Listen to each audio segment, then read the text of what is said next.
Inside Story Uganda. Real source of political up. I'm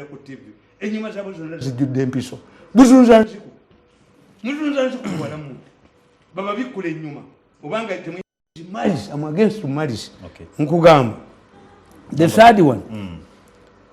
NRM operates in fear of destruction from its enemies, and therefore some people must be permanently monitored and restricted to certain roles.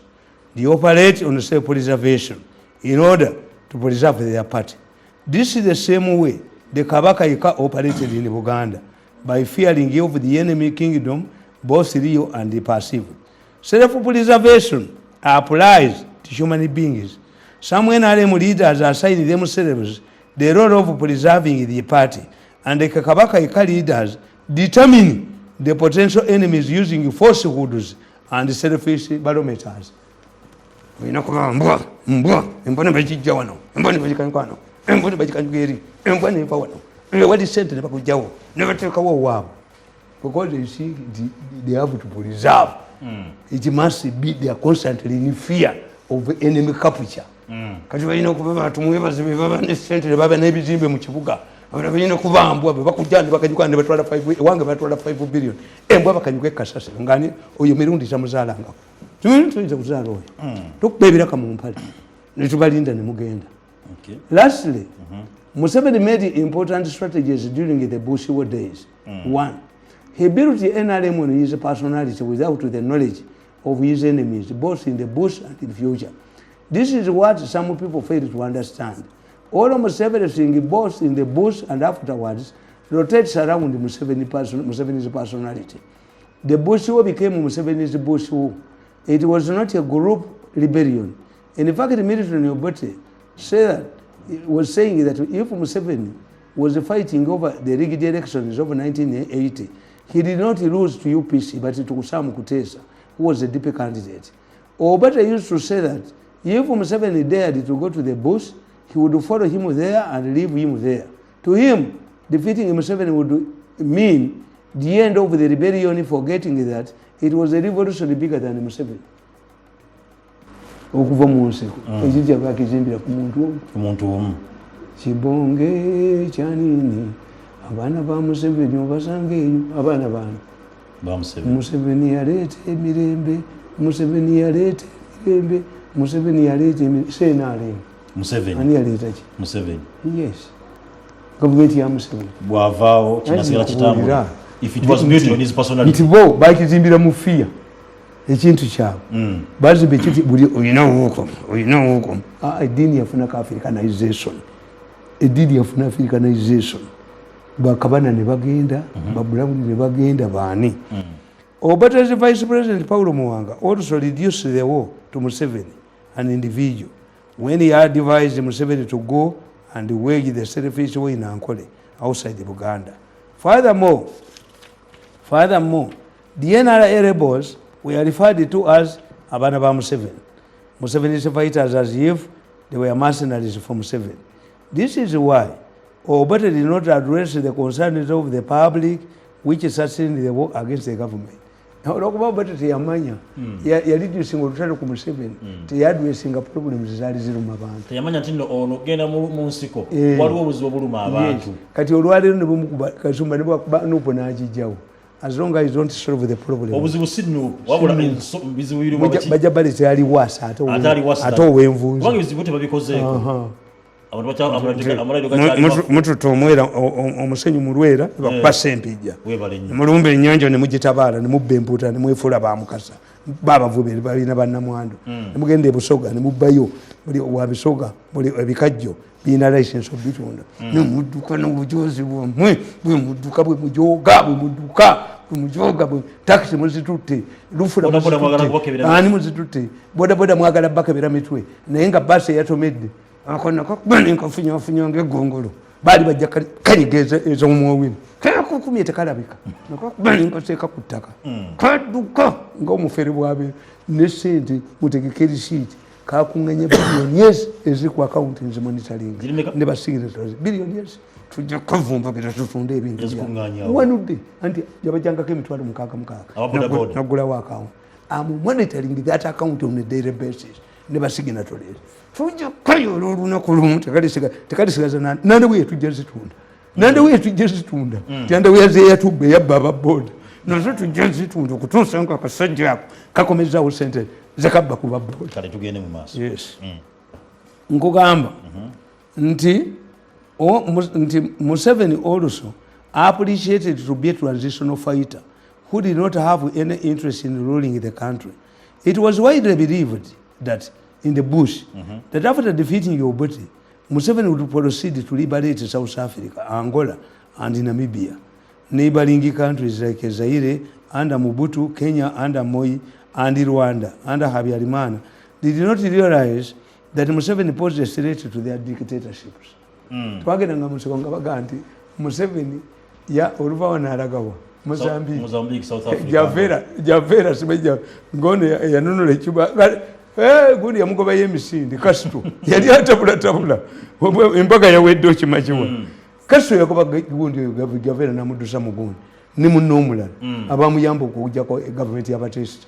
Okay. Kakati twagendanga mu nseko nga batugamba nti Museveni olumala Uganda agenda South Africa. Kakati this issue of a transitional president kyamulemerako nti banne bamulobanga akola ki agenda kyenkugamba wano ayita mbuyisi. Yes.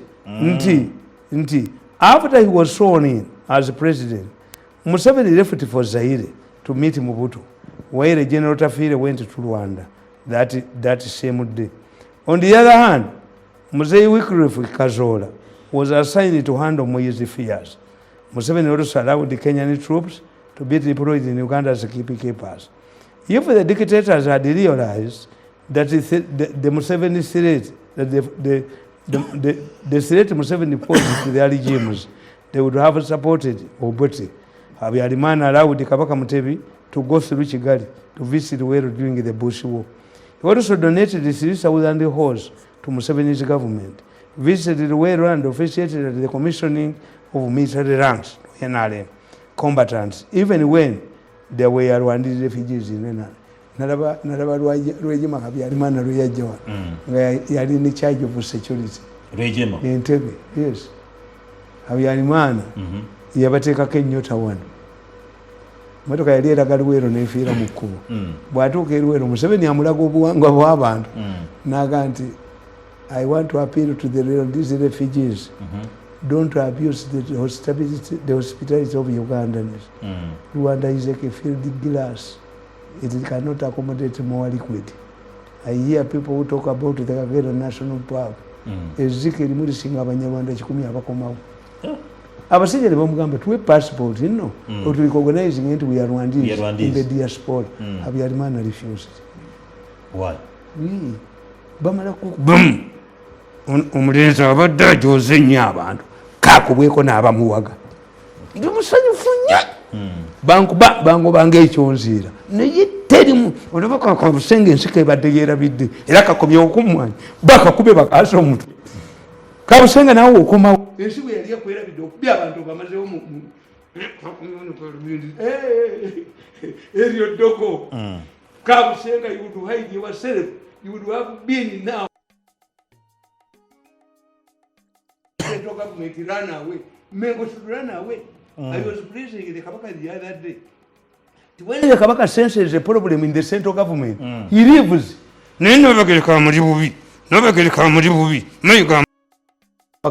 This is a wound, a very dangerous situation where you see formidable forces fighting each other. Never get a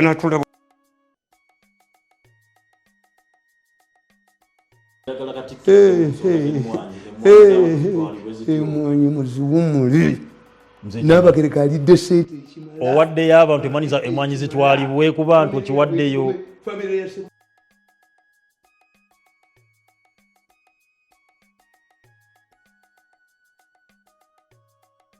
nje nkimugireyo n'abagereka ekifaananyi kya jjajjaawe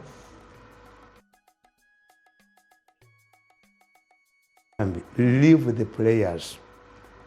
You would call these ebimpene gubyammwe ebiva mu Buganda ne mubiyita katikira ayisa bava mu Buganda atayina na kalulu nakamu ayisa muyite ebimpene gubyammwe mubiyite bijje mmwe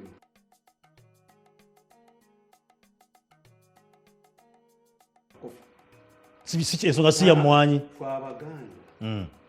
omusajja abanga akuba mukazi we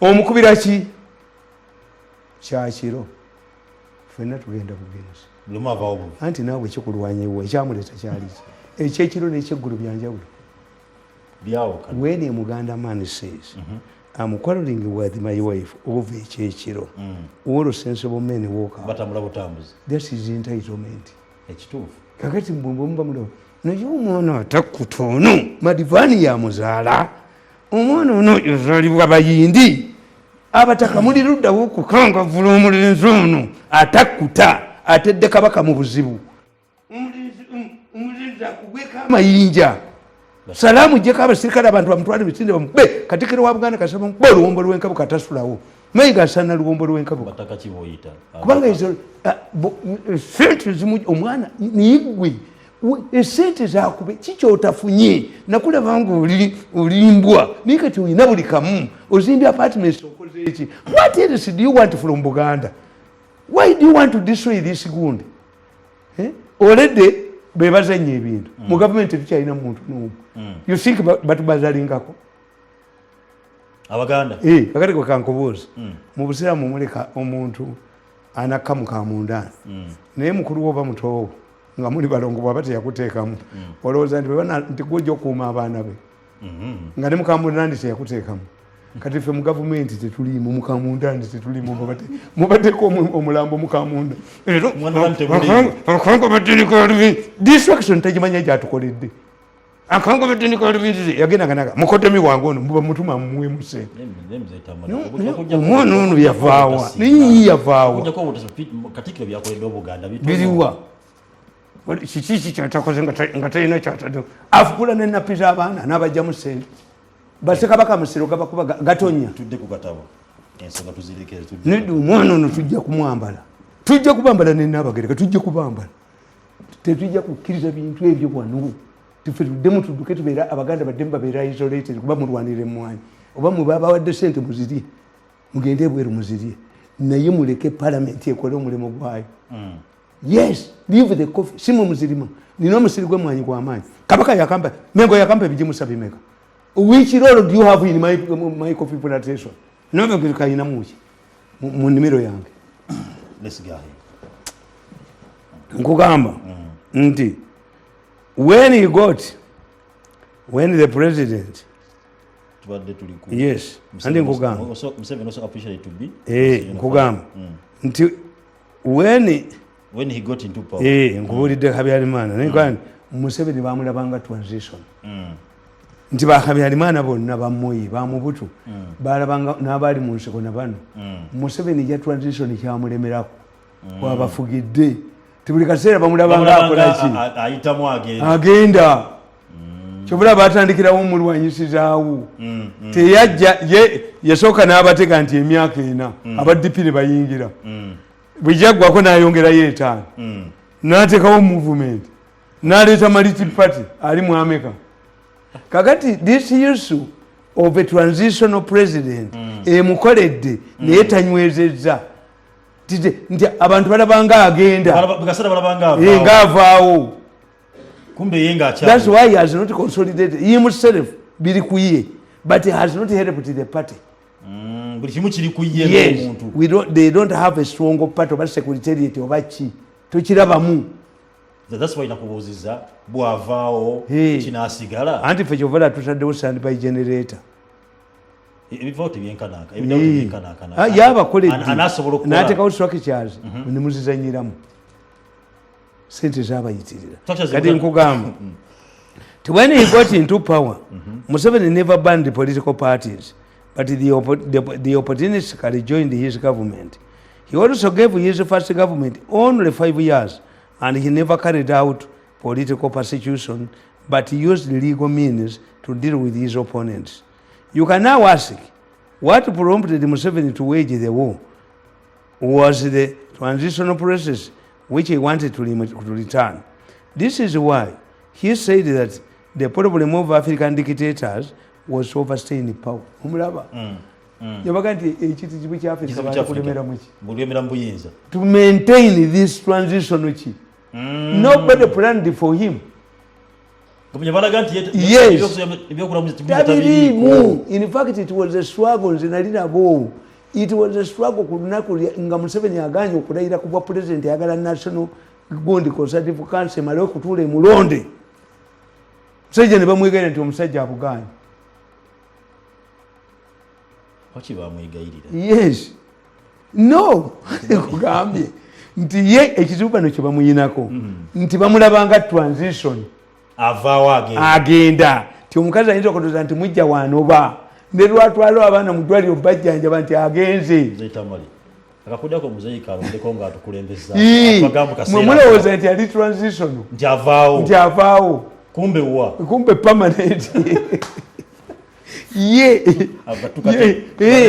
muzeeyi okuva mu nsiko alaga transition nti ye si wa mirembe na mirembe kumbe kigumaza kakati singa mubeera n'abakazi babiri ng'omu abeera agamba nze nno naakaddibwa naawe olowooza nze ndikaddibwa naawe mujja wafumba nti onaavaawo essaawa zonna zitanyweze kubumbi tekuli agenda ono tagenda naye ate ono tamulirako ddoboli tamuloga era omukazi anywera mu maka yajja gwe bayita malaaya eyo malaaya ejja kgenda malaaya egenda ijja kuddayo gye yava oyo stays because tebamuloga balowooza ali muki ayitawo buyisi ali mu transition because he's here to stay by the time we bamulowooleza omulogera ng'ayina abaana aba agenda okunoba asige abyala lumonde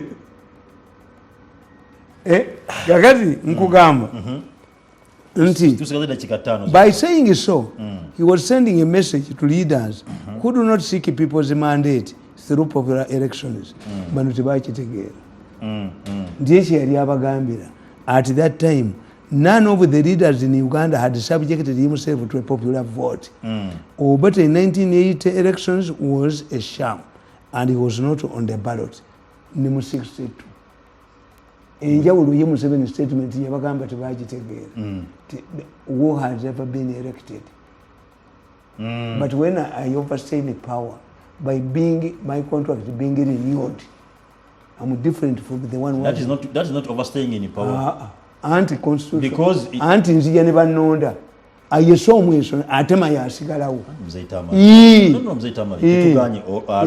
ajja ne balonda kulonda kubeera free and fair ekyo kirala tewali kulonda kuli free and there is no level ground ne mu busiramu okwetta si kibi zambi ddene naye omuntu bwalekawo nti nesende bemangu Allah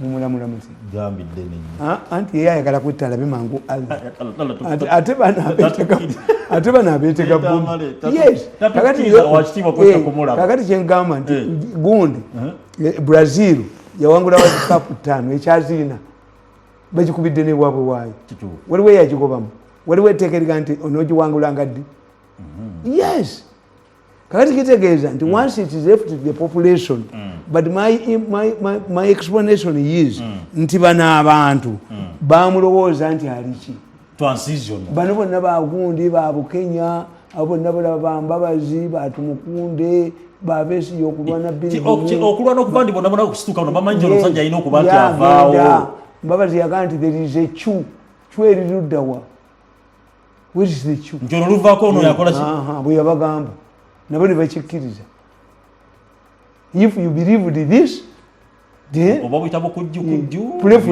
blame yourself bukujjukujju babuyita batyo the above factors hoodwinked some of his close associates that Museveni was a passing cloud and they started early jostling for power starting with Semogerere who had been in Museveni's government for 9 years, Dr. Zigisa Besigye who was his national political commissar, Henry Tumukunde, Gilbert Bukenya and later Mama Mbabazi. In order to prepare their future presidents, they all resorted to malice.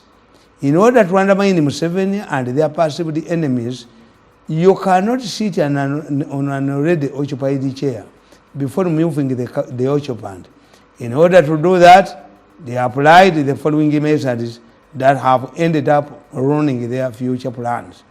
Bano bonna boona neno ono mwana kyeyayimba nti buli lwoyambuka eyo fitina gyolaba gyebateeka ku muhoozi they're announcing their failures.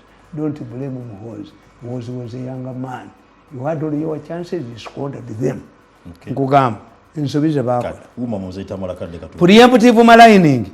Any passive enemy is maligned and subjected to rumors before the president and the public using their mass media. Number 2, they do not mind about the contribution of any individual who becomes their target. Tebakujjukira nti yatokole nedda embwa ino okuva tojisule kasasiro nga musulayo mwana wani ani kumusula kasasiro mutani wa Mirundi tasulibwa kasasiro tali si yatokulingiza yobulingiza sai your office saji even peeping through it. I will never do it. Saji ingira mwataba naje ntwala mbokadde. They cover they target Museveni's loyalists by removing them from influence offices and relegating them to peripheral roles. Olomala kujoga natwala 5 billion nagule embwa. If this man wanted the money, would have gone to New Vision. Me to go to New Vision, I cannot even go to New Vision. Like even invest media center. Twala munyoko. Media center. Twala munyoko. Not me. General cannot become a palatoni commander. Bakujja mu kifo ne bakanyuga bone badduka ne sente ewali sente babira banasali babakubye babyanda abandi bonna babakubye buli muntu yenna olaba n'omusajja omunyolo abadde akulya beti bamugobawo buli wamu ne wali sente boboka lufula ne bazitwala ebisuyo n'ennyonjo ne bagirumba amata ne bagatwala nti bannammwe bo bakola ki tujja kubeera nga tubatunuulidde butunuulizi ne kabaka yategeera bali bakabaka abedda teri musajja gwe jakubeeza ku bakazi bonga abako babalaawo kanaffe mutulaawe mutuwe ebintu by'obwereere lawasi commercially bwemunali okubba buli kamu mutuwe ebyobwereere. If you remove me from a job, an important job, peripheral nange sigendayo teri sente nituyita kuntwala watali sente nga gwotute 5 billion kankube bukubi kankuba omwatte munne ejogo likugwemu mukoma okunyanga ku baana b'abannamu n'okubasiisaako abantu babakooye akabinja kano akakuba enamba eya Infotrust Property Consultants kanji basomere eri 0709981937 0709981937 oba 0774 322305 774 322305 Infotrust Property Consultants wali eri entinda Semawata Road Port 78 basobola kuyamba nsonga zonna ezikwatagana ku byetu manyife mbukatuliki mukama bankumire abakatuliki bakugamba muzeeyo ebibbeeri bannanyini byo lufula muzizeeyo muve ku maato g'abantu ku nnyanja muve ku mata g'abantu muve ku nnyama y'abantu muve ku maliba g'abantu muve ku bikajjo by'abasoga muve ku bizinesi z'abantu muve mu butale bw'abantu mujja kutegeera bino biri private bemwanyize ebyo bya gavumenti esobola obikolako minerals ani azifaako oil ani abavaako naye muve ku bizinesi z'abantu nga takisi muziveeko